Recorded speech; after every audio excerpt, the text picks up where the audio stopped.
Chapter 21 of the Lair of the White Worm by Bram Stoker. LibriVox.org by Betsy Bush. Chapter 21 Green Light. When old Mr. Salton had retired for the night, Adam and Sir Nathaniel returned to the study. Things went with great regularity at Lesser Hill, so they knew that there would be no interruption to their talk. When their cigars were lighted, Sir Nathaniel began. "I hope, Adam, that you do not think me either slack or changeable of purpose. I mean to go through this business to the bitter end, whatever it may be. Be satisfied that my first care is and shall be the protection of Mimi Watford. To that I am pledged. My dear boy, we who are interested are all in the same danger. That semi-human monster out of the pit hates and means to destroy us all. You and me certainly, and probably your uncle.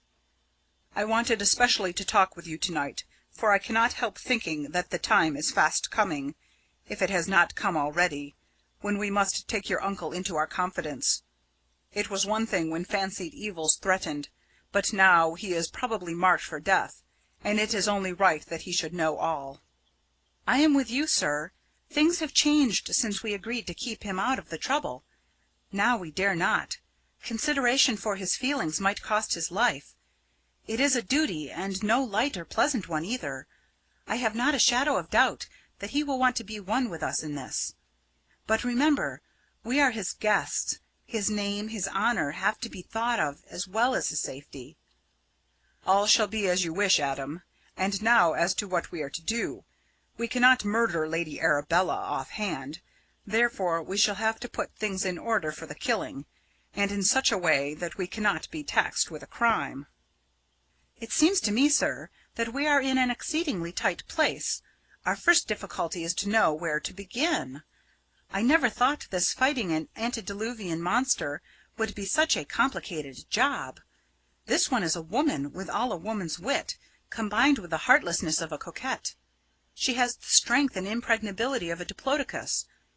We may be sure that in the fight that is before us there will be no semblance of fair play. Also that our unscrupulous opponent will not betray herself." "That is so. But being feminine, she will probably overreach herself. Now, Adam, it strikes me that, as we have to protect ourselves and others against feminine nature, our strong game will be to play our masculine against her feminine. Perhaps we had better sleep on it. She is a thing of the night, and the night may give us some ideas." So they both turned in. Adam knocked at Sir Nathaniel's door in the grey of the morning, and on being bidden came into the room. He had several letters in his hand. Sir Nathaniel sat up in bed. "Well!" "I should like to read you a few letters, but of course I shall not send them unless you approve. In fact," with a smile and a blush, "there are several things which I want to do, but I hold my hand my tongue till I have your approval." "Go on," said the other kindly. "Tell me all, and count at any rate on my sympathy, and on my approval and help if I can see my way." Accordingly, Adam proceeded. "When I told you the conclusions at which I had arrived, I put in the foreground that Mimi Watford should, for the sake of my own safety, be removed, and that the monster which had wrought all the harm should be destroyed." "Yes, that is so." "To carry this into practice, sir, one preliminary is required. Unless harm of another kind is to be faced, Mimi should have some protector whom all the world would recognize. The only form recognized by convention is marriage." Sir Nathaniel smiled in a fatherly way. "To marry, a husband is required, and that husband should be you." "Yes, yes." "And the marriage should be immediate and secret, or at least not spoken of outside ourselves. Would the young lady be agreeable to that proceeding?" "I do not know, sir." "Then how are we to proceed?" "I suppose that we, or one of us, must ask her." "Is that a sudden idea, Adam, a sudden resolution?" "A sudden resolution, sir, but not a sudden idea. If she agrees, all is well and good. The sequence is obvious." "And it is to be kept a secret amongst ourselves?" "I want no secret, sir, except for Mimi's good. For myself, I should like to shout it from the housetops, but we must be discreet. Untimely knowledge to our enemy might work incalculable harm." And how would you suggest, Adam, that we could combine the momentous question with secrecy?" Adam grew red and moved uneasily. "Someone must ask her as soon as possible." "And that someone?" "I thought that you, sir, would be so good." "God bless my soul! This is a new kind of duty to take on, at my time of life. Adam, I hope you know that you can count on me to help in any way I can." "I have already counted on you, sir, when I ventured to make such a suggestion. I can only ask," he added, "that you will be more than ever kind to me, to us, and look on the painful duty as a voluntary act of grace, prompted by kindness and affection." "Painful duty!" "Yes," said Adam boldly, "painful to you, though to me it would be all joyful." "It is a strange job for an early morning. Well, we all live and learn. I suppose the sooner I go the better. You had better write a line for me to take with me, for you see this is to be a somewhat unusual transaction, and it may be embarrassing to the lady, even to myself, so we ought to have some sort of warrant, something to show that we have been mindful of her feelings. It will not do to take acquiescence for granted, although we act for her good." "Sir Nathaniel, you are a true friend. I am sure that both Mimi and I shall be grateful to you for all our lives, however long that may be." So the two talked it over and agreed as to points to be borne in mind by the ambassador. It was striking 10 when Sir Nathaniel left the house, Adam seeing him quietly off. As the young man followed him with wistful eyes, almost jealous of the privilege which his kind deed was about to bring him, he felt that his own heart was in his friend's breast. The memory of that morning was like a dream to all those concerned in it. Sir Nathaniel had a confused recollection of detail and sequence, though the main facts stood out in his memory boldly and clearly. Adam Salton's recollection was of an illimitable weight, filled with anxiety, hope, and chagrin, all dominated by a sense of the slow passage of time and accompanied by vague fears. Mimi could not for a long time think at all, or recollect anything, except that Adam loved her and was saving her from a terrible danger. When she had time to think, later on, she wondered when she had any ignorance of the fact that Adam loved her, and that she loved him with all her heart. Everything, every recollection, however small, every feeling, seemed to fit into those elemental facts as though they had all been moulded together. The main and crowning recollection was her saying good-bye to Sir Nathaniel, and entrusting to him loving messages, straight from her heart, to Adam Salton, and of his bearing when, with an impulse which she could not check, she put her lips to his and kissed him.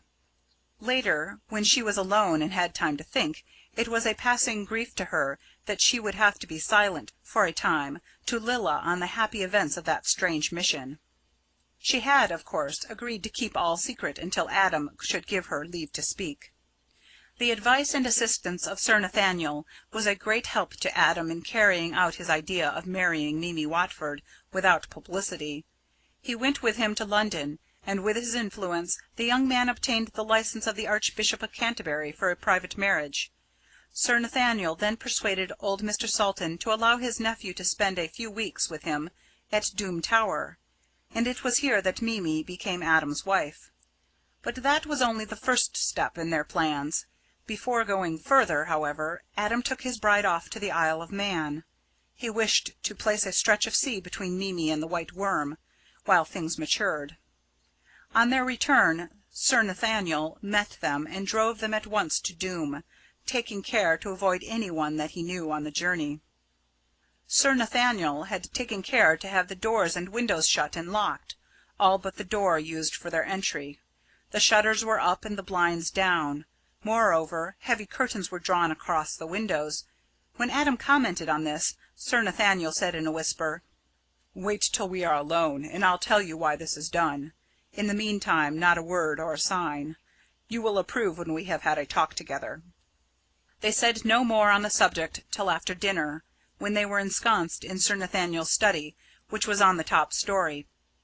Doom Tower was a lofty structure, situated on an eminence high up in the peak. The top commanded a wide prospect, ranging from the hills above the Ribble to the near side of the Brow, which marked the northern bound of ancient Mercia. It was of the early Norman period, less than a century younger than Castra Regis. The windows of the study were barred and locked, and heavy dark curtains closed them in. When this was done, not a gleam of light from the tower could be seen from outside.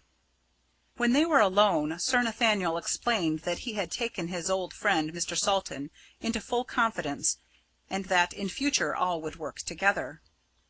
"It is important for you to be extremely careful, in spite of the fact that our marriage was kept secret, as also your temporary absence. Both are known." "How? To whom?" "How, I know not, but I am beginning to have an idea." "To her?" asked Adam, in momentary consternation. Sir Nathaniel shivered perceptibly. "The White Worm, yes." Adam noticed that from now on his friend never spoke of Lady Arabella otherwise, except when he wished to divert the suspicion of others.